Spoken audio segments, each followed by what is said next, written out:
So if you were here last week, not everybody, we have some people who are new. So Thomas just got it up on the website, so if you want to go back and watch that one, you can. On the YouTube channel. Yeah, it's not on the website, it's on the YouTube channel. Sorry. Yeah, I was looking for it on the website and I found it. Yeah. And last week we talked about how the church got to where it is today, siloed. We went back in history and looked from the mid 20th century moving forward to understand where we were coming from.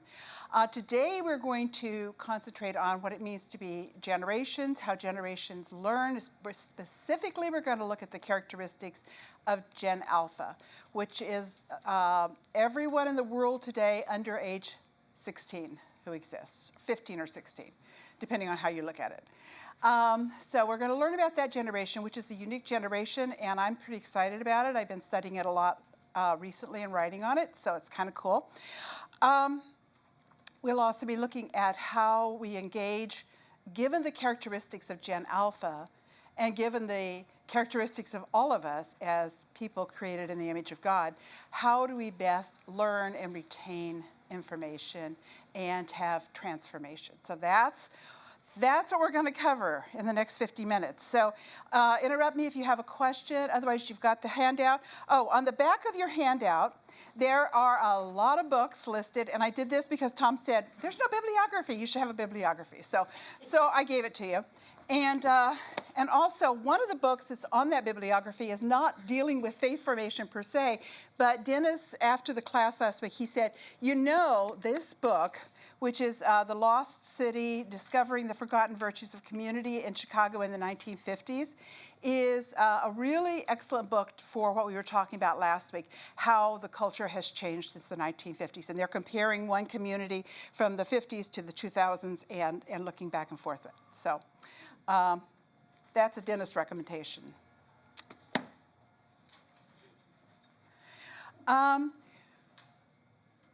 I have not always been interested in generationality and the different generations and how their characteristics. In fact, I used to think that was pretty dumb because we're all created in God's image and we're all unique as human beings, and you can't just fit people into a category. I've changed my mind on that. But I am going to go back to something that reinforced what my belief originally, which actually has evolved so I can understand it so much better since I first heard it in the 1990s. I was at a conference in Chicago, and a theologian named Marva Dawn. Is anybody familiar with Marva Dawn? She wrote Reaching Up Without Dumbing Down and Worshiping God, Worshiping Holy. Yeah, Keeping the Sabbath Holy, that's what it is. Anyway, so she was giving a talk. It was like late 90s for APSI. It was Presbyterian. And I don't remember exactly what her talk was. I could pretty much guess what her talk was about. But what I remembered was the Q&A at the end. And someone in the audience said, how would you communicate this to a different generation, like Gen X or Gen Z? Gen Z didn't exist yet, but Gen X. And she gave this explanation, which I thought was so cool that I've kept it in my mind over the last 30 years, and it also shows up in the first chapter of my book, Kingdom Family. So Marva Dawn, did we get it to change? No, it didn't. There we go. Marva Dawn said that every generation, no matter where, front row, right for you, every generation, it doesn't matter who they are, have 7 basic needs. This is how God created us. We have the need for identity, who am I? And the need for a meta-narrative, do I belong to a bigger story? The need for community, to whom am I accountable? Purpose, why do I exist? Values, what defines my life? What are my traditions and the habits that define who I am? And direction, where am I going? And then power and hope, can I survive? Who or what is in control of my destiny? And she said, if you connect people on those 7 basic human needs, they will be successful, and you'll be successful in communicating with them. And I used to think that's all you need, those things. But it turns out when you start studying the different generations, the culture that we're in, the era that we're in this, especially in this postmodern world, we are changing, and it's changing who we are and how these things play out. And that's what I think is so fascinating about studying, in my case, Gen Alpha. So, moving along, the characteristics of Gen Alpha. Does anybody have anything you want to say before I jump into this or question? I know I'm trying to cover a lot of material fast, so anything? Okay, then we'll move along. Feel free to interrupt me. But the characteristics of Gen Alpha, those born 2010 to 2025, all three of my grandchildren fall into that category, so I have a vested interest in learning about them. I've also been doing a lot of reading. There's a lot of new research that's coming out about this generation, even now, which is fascinating. Jonathan Haidt, in his work, is doing a lot of stuff with Gen Alpha now. He's done Gen Z, and now he's doing Gen Alpha, and has a lot to say about this. But there's others that are coming out with a lot of stuff. But I'm just going to give you not all the characteristics, but the ones that are relevant to what we're talking about today. So one of those is, we all know this, they are screen saturated. They have never known a world without screens. They are in front of screens from the time they are born, and more than any other generation, they are comfortable, they are technological natives. But this particular generation, unlike Gen Z, is having what is Jonathan Haidt's calling an offline renaissance. And I think it's really cool. I love that, an offline renaissance. There's a lot of reasons for that, but they're seeking real community. Embodied community is really, really important to them. Just a couple of quick statistics on that. Since early 2023, 8 to 15-year-olds who hang out with friends after school is up by 12%, and video gaming after school is, especially by yourself, is down by 6%. This gives me such hope for this generation. Good job. You're the only Gen Alpha one in here. Yeah. So I think that's really cool, but what does that mean for how we do church? How do we do faith formation with this age group? But moving along, the COVID generation, they have been highly impacted by COVID. Now, most of them don't even remember living through COVID, because a lot of them are preschoolers, but it still has an impact on the way that they see the world. And Jonathan Haidt says a lot more about this. And also Search Institute, and what are the others that I put on the back? I have several websites that, let's see. McCrindle has a lot of stuff to say about it, and there's an article in Atlantic that just recently came out. Springtide is another one that has a lot of really good information and a lot of good research on it. So, so the COVID generation, the strong need for relevance and belonging in community, as I said before, embodied community and belonging. And there's less brand identification than the three previous generations. What does that mean? That means that they are not as impressed with a particular brand of something or a particular band or the popularity, except unless it's Taylor Swift. No, but there just is not as much brand identity with this generation as there was, especially with Gen Z and millennials.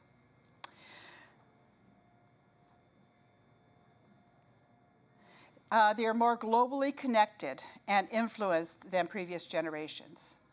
That makes sense in our world today. There's much more global. Internet makes a big difference in that. Much more global connection. First generation born into unconventional families as a norm.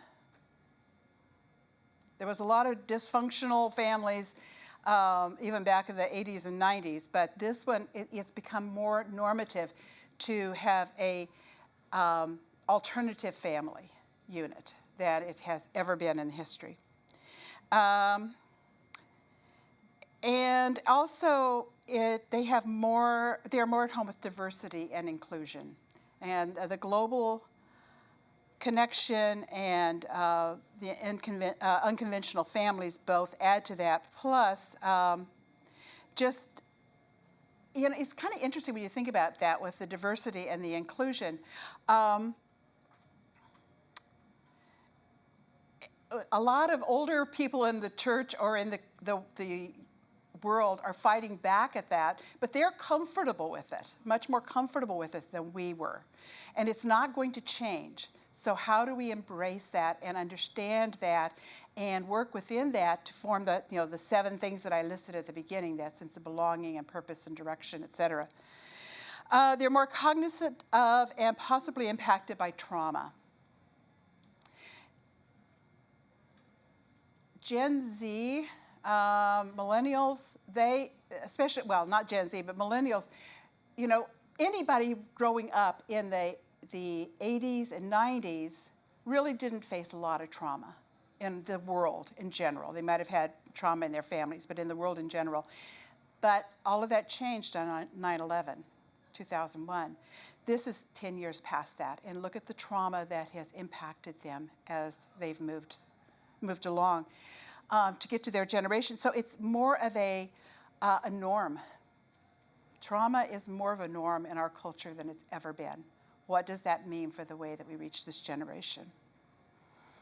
And more in common with baby boomers than the 3 previous generations. I love this. I wrote the book Grandparenting Effect, so I get excited about this because what it means is the trauma that we went through as baby boomers coming out of World War II, going through the Vietnam War, going through the Korean War, all of those things shaped us to see the world differently.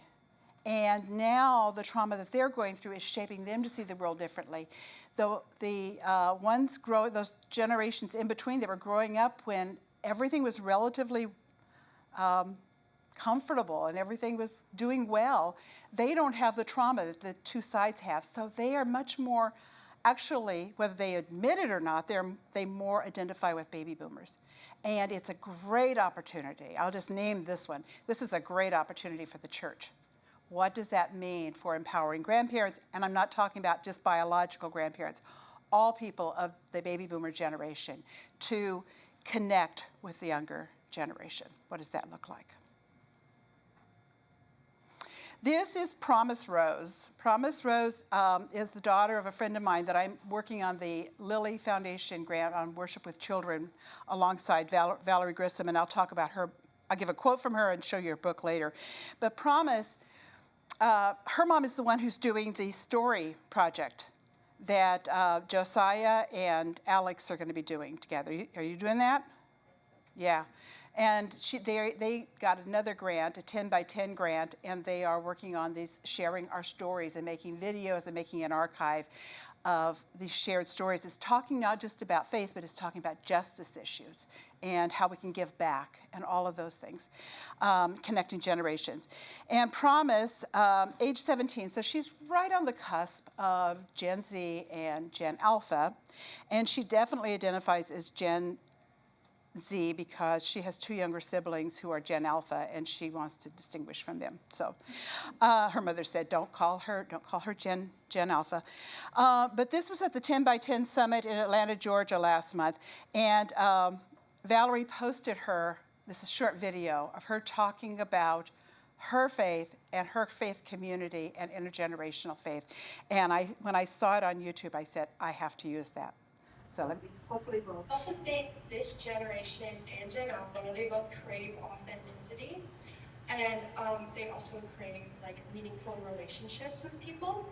And so, from someone who is in a church currently that doesn't have a Sunday school program or a youth group program, the way I've learned about faith is through the elders in the church.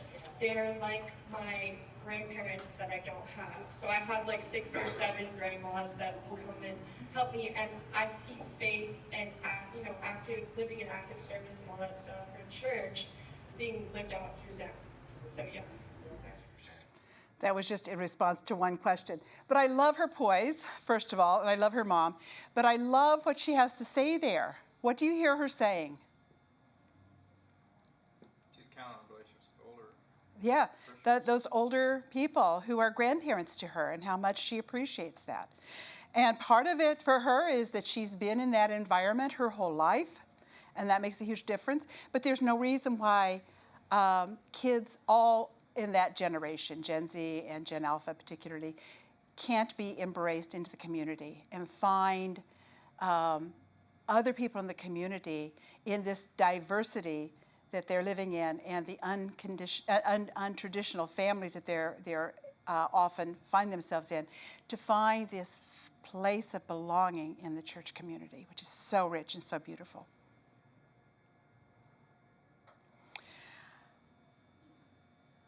The part at the beginning when I gave you Marva Dawn's list that she talked about living in the story, living into a story.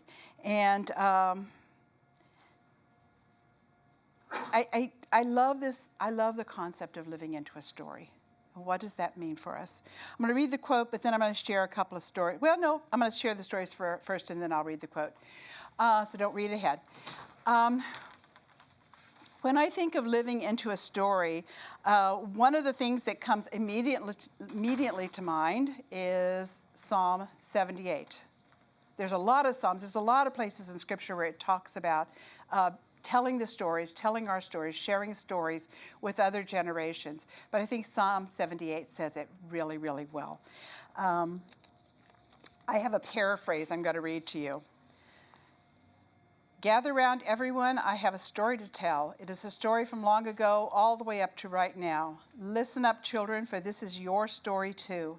Listen up, everyone. Hear the glorious deeds of God and the wonders he has done for us. Parents, grandparents, tell your children about God so that this new generation will put their hope in the Lord and follow the ways of God, hopefully better than their ancestors did. I love that paraphrase of 1 through 8 of Psalm 78. But basically what the psalmist, and I love that this comes right in the middle of your Bible. If you flop your Bible open, you're going to come up to the Psalms, and the 78 is right in the middle of 150 Psalms. So it's right there in the middle of our Bible.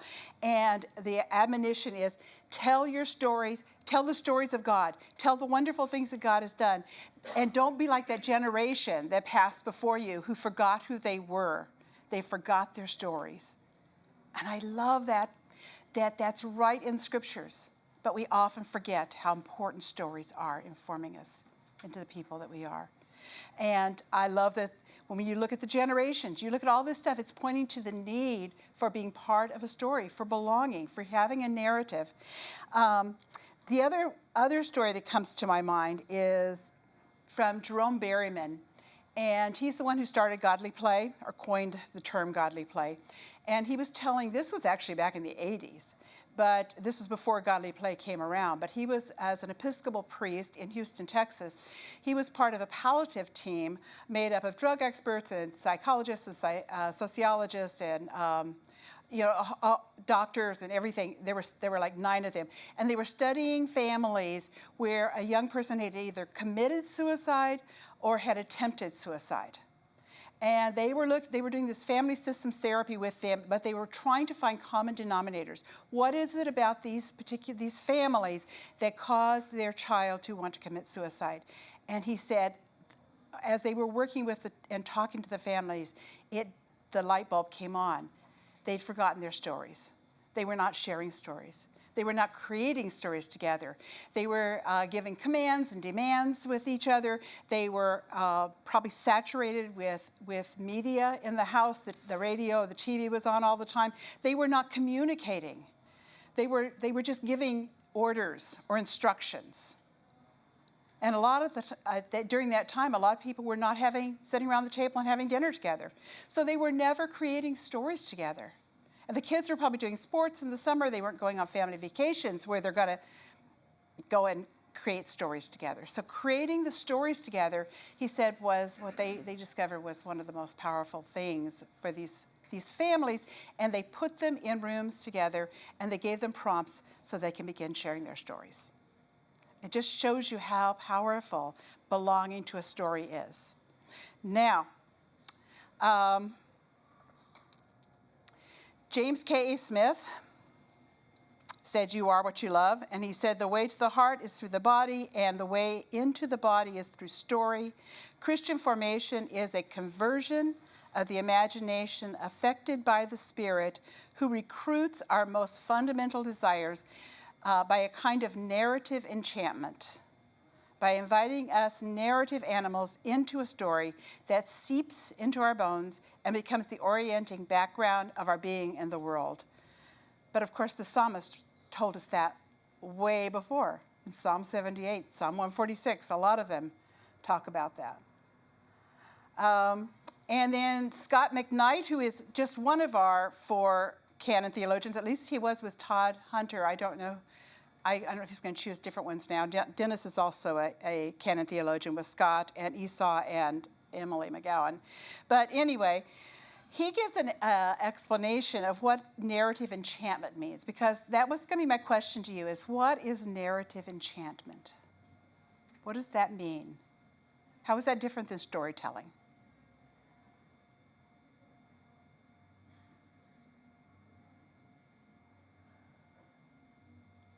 Okay, I'll read it. In a Christian context, narrative enchantment is the understanding that biblical story reveals the world's true, sacred, and spiritual nature. It is a theological concept that counters the modern idea of a disenchanted world, a secular, sterile, mechanistic view of reality. This is his book on Revelation that he wrote. This comes up in there. You wouldn't expect it to come up in there, but it does, and I love it. But now what does that mean? What does that mean for the church? And what does, beyond just sharing our stories or creating stories together, what is this narrative enchantment that counteracts the narratives of the world?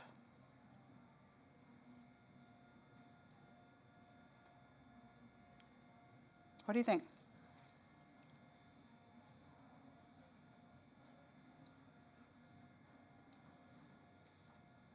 Well, it has to be something that's incredibly attractive when you think about enchantment. Okay. So I don't know exactly all that is, but It it's, feels Disney-fied, doesn't it? yeah, you're very attracted to it. Yeah. Yeah. Anyone else? I think also it puts into perspective, like, first, that our individual stories matter. So the enchantment of each individual story, but then those stories in the context of the biblical story. So where are we in the big Yes. story? Yeah. So the enchantment, Yeah. the big story, Yeah. that each one of our lives holds a place within that big story, opens that idea of enchantment to me. The whole idea, can you turn the air conditioner down a little bit in here? Go ahead, Andy. I saw something that the story is appealing enough that it lowers our suspicious defenses, and that has an attractiveness. Okay. Most of us get instilled with a lot of suspicion of alternative narratives from the dominant one we're receiving, and therefore Yeah. we have a hard time hearing it. Right. Yeah. And that, It has a power to break through that to a certain degree. yeah. And then begins to shape how we understand the world. So a narrative, yeah, how our imaginations are inspired. Yeah. Think transcendence. And think wonder. And think awe. You know, all of those things I think are wrapped up in when we say narrative enchantment. Dennis. Oh. The Eucharist, in the Eucharist, we go through the story, and then the enchantment comes when we sing with the angels and archangels and the whole company of heaven, and then we bodily come forward and become part of that story too. Yeah. It's a mystery. The mystery. But it's a mystery that is really makes us feel that connectedness that we don't hear if we are not attuned to it. Todd, you were going to say something else? Well, I mean, and what Dennis just said about singing, I mean, the word enchantment is the word for song, right? You have chant Yeah. in there. Yeah. enchant. So, you know, we've all been, I think, enchanted by songs that, by some combination of lyrics and music, just draw us, right? You know, we all probably have favorite songs.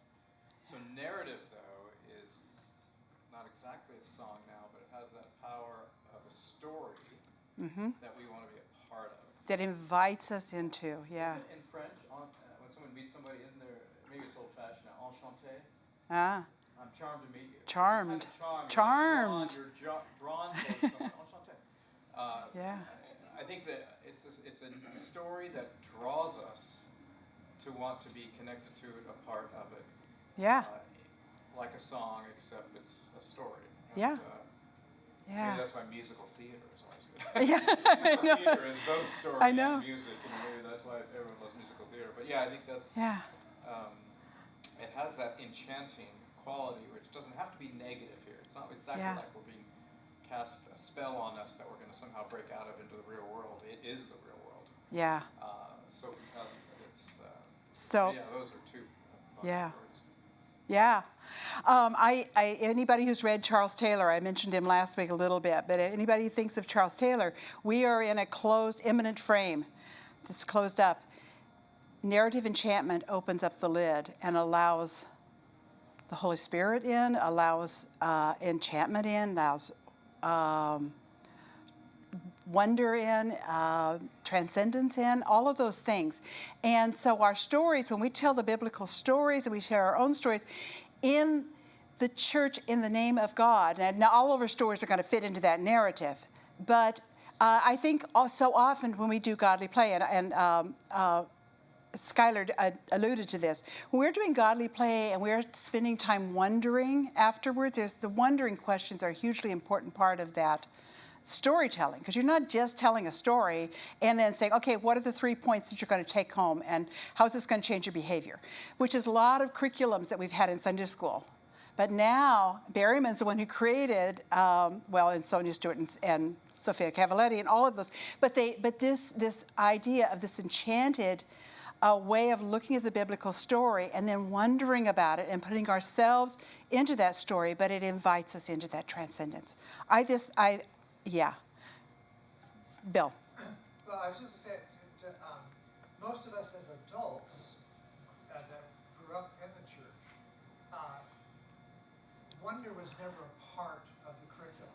No. It was Bible memory and these isolated stories, events that had no coherence. Yeah. So I think it's hard for parents who don't have any of the wonder or narrative in their own head Exactly. to then communicate that to kids. I mean, I think it needs to start with adults being captivated in a way Yes.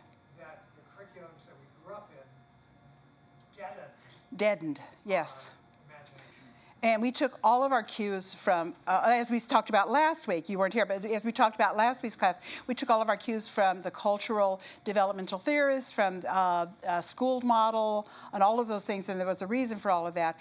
And what we did was we took all the narrative enchantment out of the scriptures and out of the biblical stories, and we made them an application for behavior, as I said. So how do we do this with this next generation? Steve?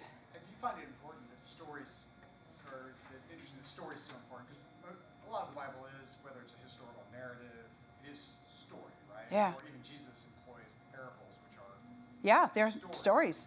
right? Yeah. And story hits it not just an intellect, it doesn't hit just your head, but when you watch a movie or read a novel or whatever, it's emotional, right? It Yeah. brings it engages the emotions. Mm-hmm. And it also Poetry. allows you to live surreptitiously through another's narrative, right? Something that we're not experiencing. Right. Which, so Yeah. I was talking to somebody yesterday about, say, like Tolkien. You can live through, if you've never experienced loss Yes. and struggle Yeah. and community in that loss and struggle, for instance, Yeah. like the Lord of the Rings or whatever, Uh-huh. myth, Yeah. you can experience that and all the emotions that go with it, that, although you've never experienced it personally. Yeah. Same with biblical stories. Yeah. But it Yeah. hits at the sort of James K. Smith's, heads on a stick. Right. It hits at the emotional Right. story. Yeah. All of this is involved. Yeah. Yeah. And in that way, Yeah. it's enchanting. And Yes. like other people were saying, it draws you into it at an emotional level. Yeah. It's much more powerful. It's much more powerful and it's much more engaging. And we've got a generation of kids coming up right now who are actually hungry for this. They need this sense of relevance, of belonging, of community, of embodied. I mean, they're asking in their, I mean, they may not be like saying the words, but their characteristics are looking for this. Could you go back to the Smith quote? Yeah, Because I think I can. certainly Steve is right about There that. it is. But the word Smith uses is desires. Desires, yeah. And we could use emotions like this, but if you think of, I mean, his big thesis is we are desiring creatures, humans are. Right? We couldn't get out of bed unless we had desires. Right? Yeah. Because desires Yeah, just take us forward, right? If you have no desires, you are pathologically depressed. So a normal human has desires, and so what he's claiming is that story, implicit in story, story disciples desire. it, 'Cause yes. It's always, Yes. a story is a person desiring, going someplace, having setbacks, obstacles, but inspired by someplace they're going. So for him, this whole notion that desires are fundamental to what it means to be human. And that's, you know, And stories yeah. are driven by desires. Yeah, and stories are driven by desires. Two, I mean, there's just so much. I knew once we started that you guys would start unpacking this, and I need to move along. Yeah, stories have such power. And I love that our scriptures are one of the whole Bible is stories. And there's even stories within Paul's, epistles. There's story in there. Story permeates, and we often take that right out of it, which is so important. And you reminded me, I think of Steve, of who does the book, the graphic novel on the myth makers, on Tolkien and Lewis. Hendrix, John Hendrix, Hendrix. He has a book called The Myth Makers, and he talks a lot about this in that book. That whole book is just, that'd be a great one for you guys to read. It's really cool. So moving along, though, because I don't want to stay there, but also Marva Dawn, right after identity, she puts meta-narrative, that we need to belong to a larger story. Before she even gets to purpose or anything else, she talks about identity and then meta-narrative. So the story we belong to is powerful. Valerie Grissom, I told you I'd mention her. She's the mother of Promise Rose. Don't you love that name, Promise Rose? It's cool. She said, in the practice of intergenerational story sharing, we are spiritually formed by how we receive and share in one another's stories. We are seeking to be spiritually formed by including everyone in a mutual intergenerational sharing, and we must attend to how our community practices story sharing. And whether that's biblical story sharing or personal story sharing or the story of who we are as Holy Trinity, to tell our stories. It's hugely important. Moving along, one step deeper, faith practices. And I wanted to get to this point too, because it's not only the stories we belong to, but it's how our habits and our desires are formed, and they're formed through repetitive habits and practices. We talk about the spiritual practices. We just finished that three-week series on that. So spiritual practices done intergenerationally is so cool, and that's actually what we're working on with our Lily project right now. Not looking at, like, examine is something that you do individually with you and God, because that came very much out of a modernist and even a little bit postmodern culture in the mid 20th century. But now, think about what it means to do this in postmodern world, where we're doing it with generations together. How do we practice examine together? How do we do different practices? I love that at Holy Trinity, we are perfectly situated because we already have all the liturgy.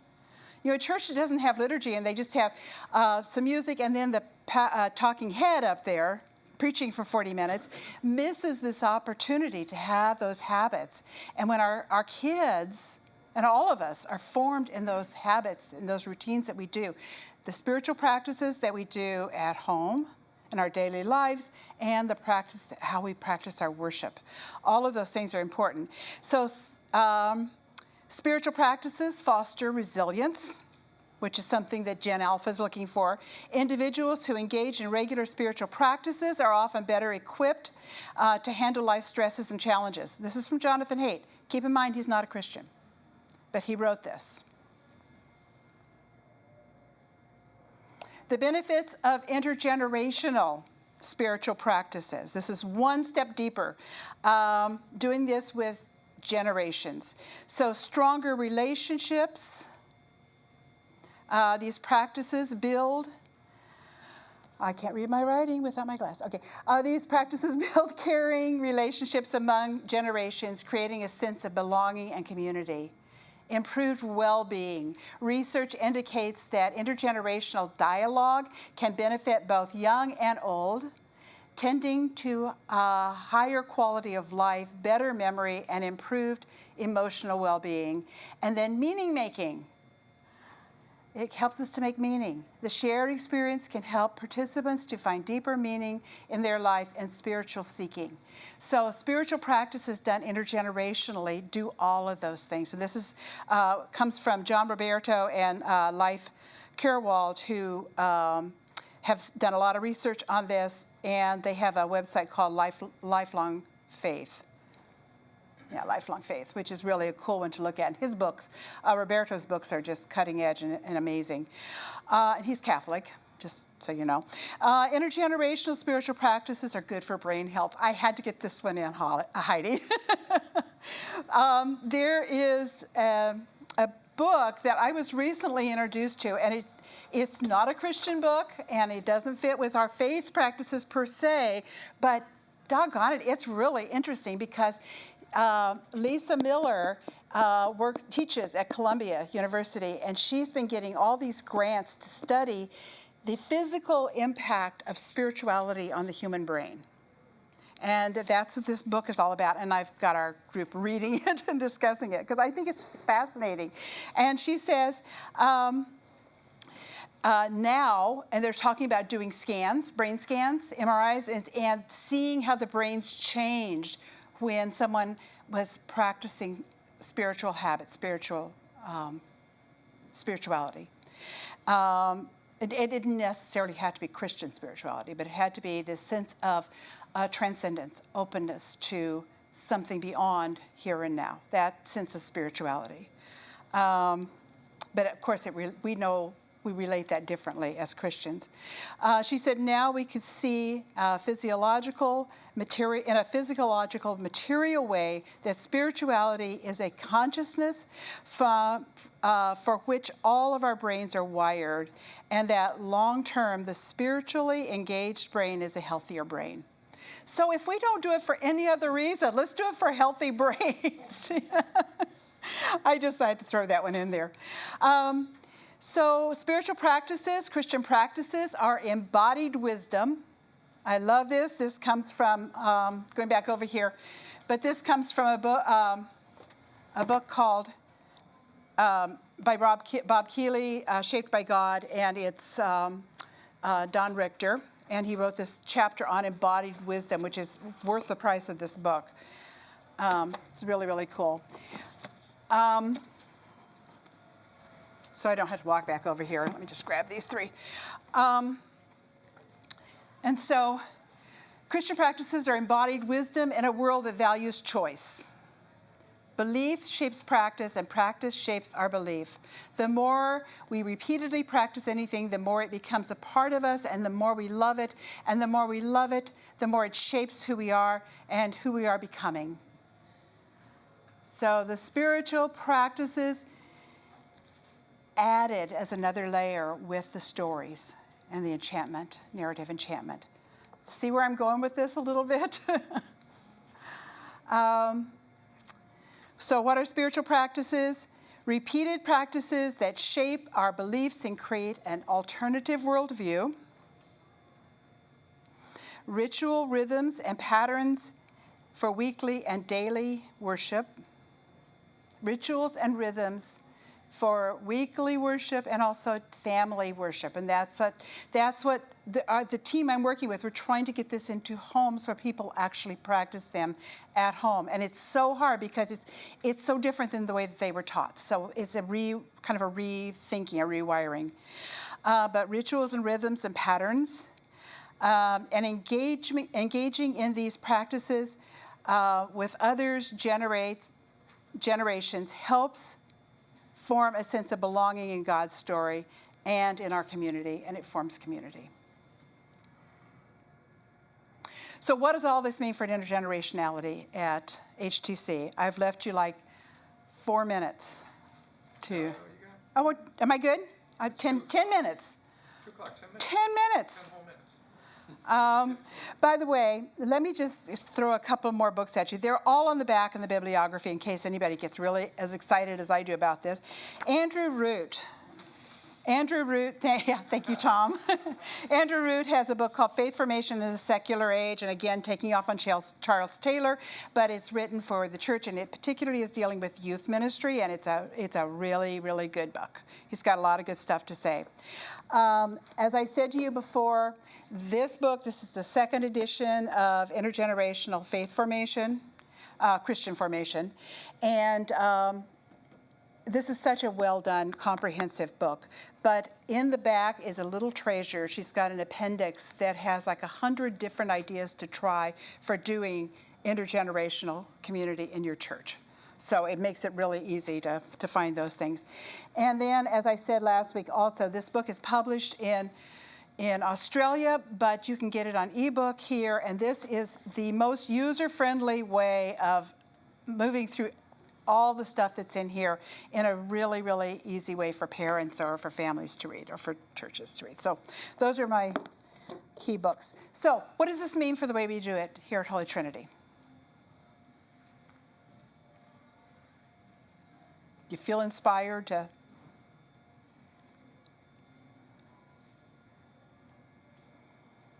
Yeah, and another way to think about this too is to ask, and we'll talk more about this next week, and I hope you all can come because it says we're going to do kind of a panel, but I think it'll be more of a discussion like this. But yeah, I mean, are there ways, if you were raised in or near the church, do you recognize yourself in some of these things, either positively, was it an intergenerational church, or a lack of that? It was just multi-generational. So where do you connect as the last 2 weeks, or even today, as Trevecca's been talking, where do you personally connect with this? And do you find you have, I think that's good to do what I grew up doing. Or you might say, I wish I'd experienced this instead. So go ahead, go off your own experience as we think about what it could look like. And not just for youth, but for adults too, to experience intergenerationality now. But yeah, any reflections on your own stories? Yeah, and I think that's important that you said, because a lot of times adults think, and we talked about this last week, anybody who was here last week, we talked about doing ministry to or for children and youth, but in reality, intergenerationality means you're doing ministry with. It's mutual, back and forth. It's not just you're doing something for somebody else. And adults have a hard time getting into that because they assume that if they have youth or children there, they're doing something for them. But there's so much they can gain from them. Any connections to your own stories?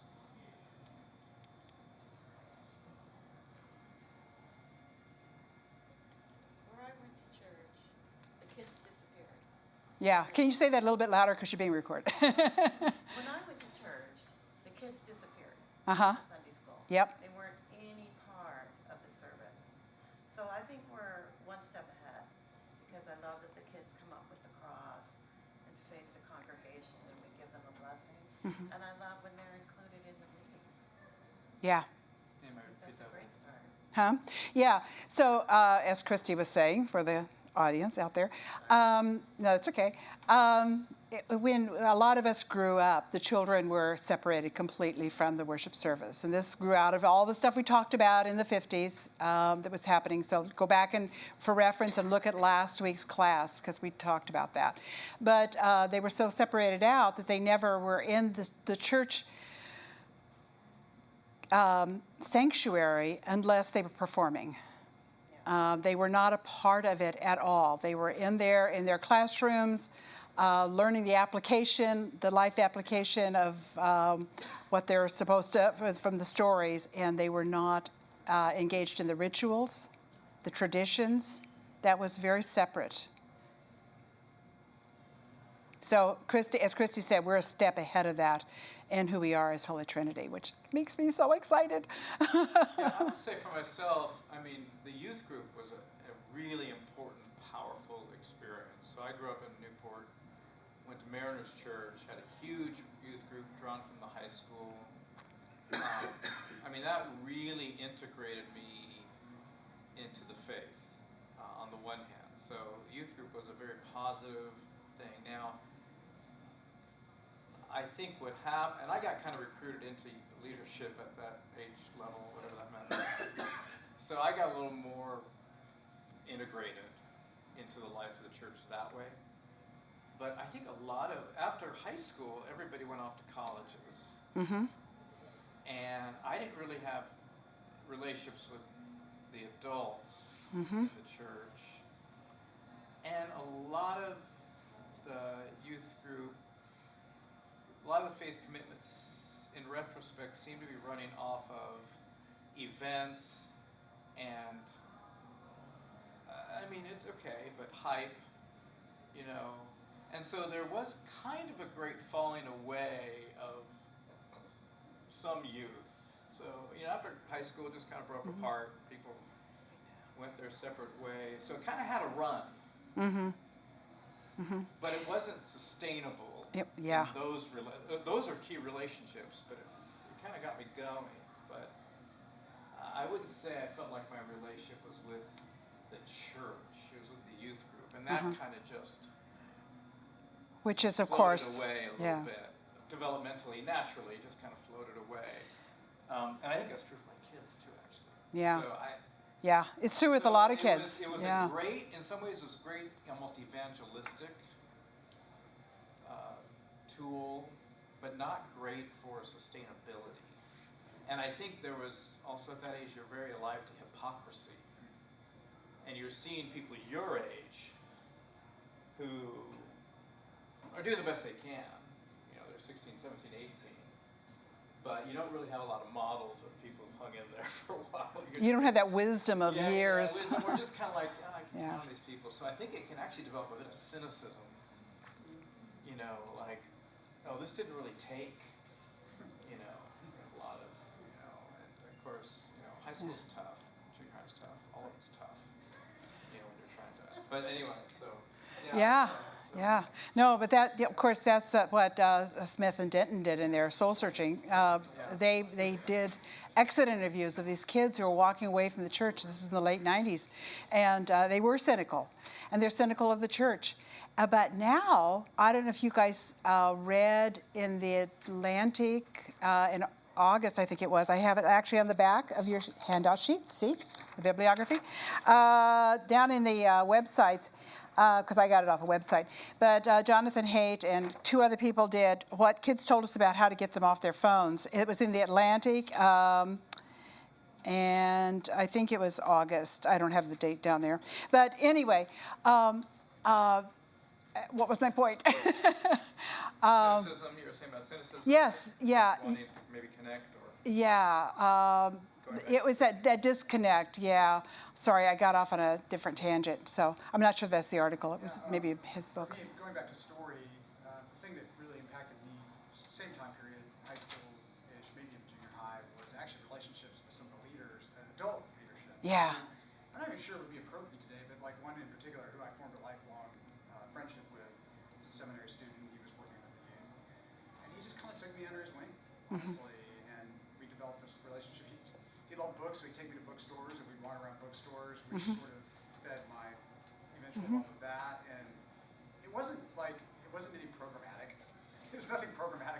Yeah. Just relationship. It was, yeah. It was just It was not a relationship. program. Really Yeah. quite powerful.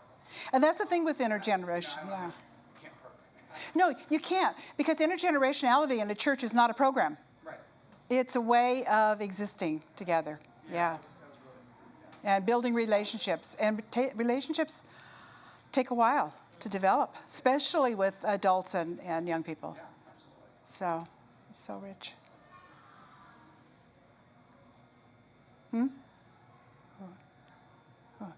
Does where? Who? I don't see a hand up. Oh, Nancy. Oh, I'm sorry. I thought you were pointing right back. Okay. He's throwing me under the bus. I would love to see all ages feeling like they can lay hands and pray for each other. Yes. See, there's a, yeah. Yeah. What do you think, Josiah?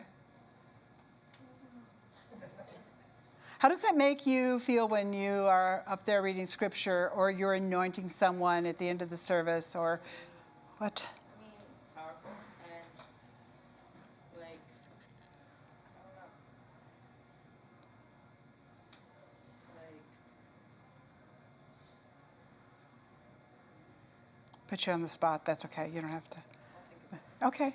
Yeah.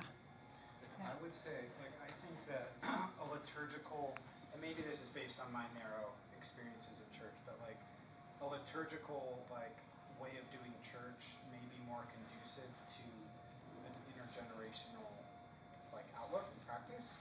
Because I do think about, like, I grew up in the church, my dad was a pastor of a small church.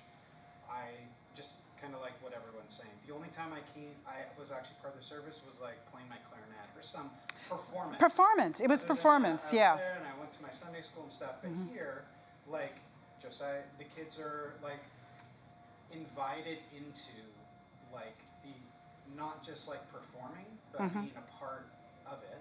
And then also, I think that the way that Holy Trinity, like, and I think this is C4SO churches, but the kids are a part of a lot of the service, the beginning and the end, and I think it takes kind of a special atmosphere to kind of like welcome that, and then like the kids coming in at the end when it's kind of like noisy in the back and everyone's not looking back, like shh, you know, like Yeah. it It's just accepted. takes- we're very receptive, and Yeah. I think that's all like conducive to this approach. It is. It really is. Yeah.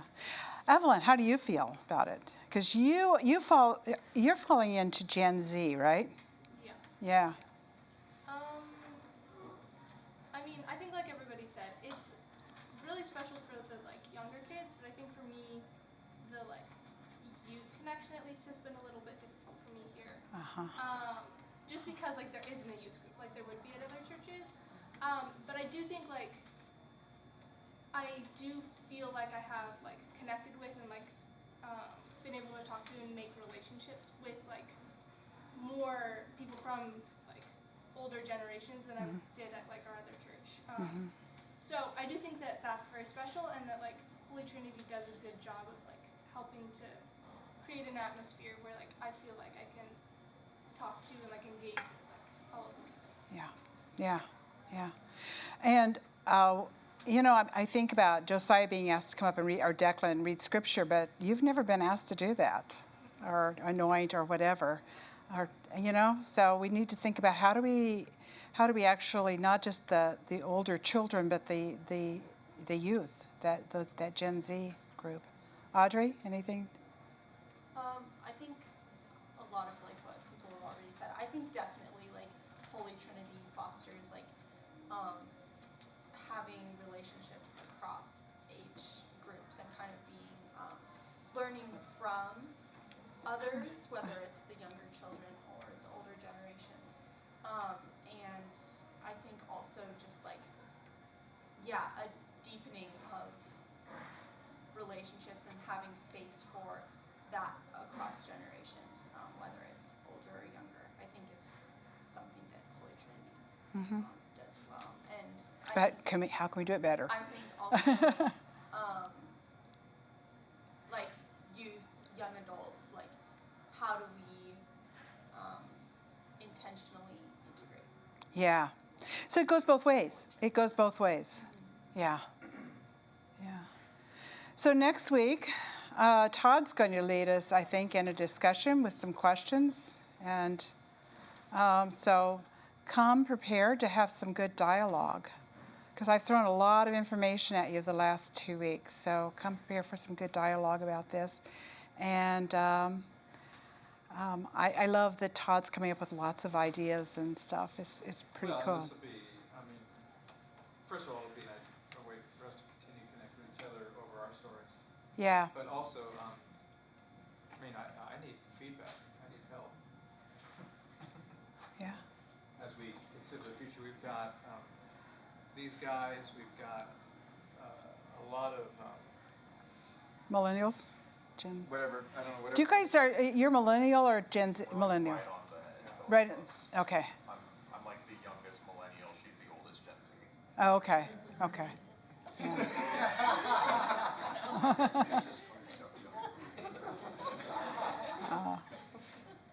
Yeah, there's a lot of young families coming, children coming up, and we got to figure some things out for their sake, but again, also for our sake as the older set. So We're in a unique position yeah. to do this, and it's happening a lot in Australia and the UK. American churches are very resistant to this because it doesn't fit with our individualistic mindset, I think, as much. So anyway. Thank you all. There's a bibliography on the back, thanks to Tom. And so let's keep the conversation going. See you next week.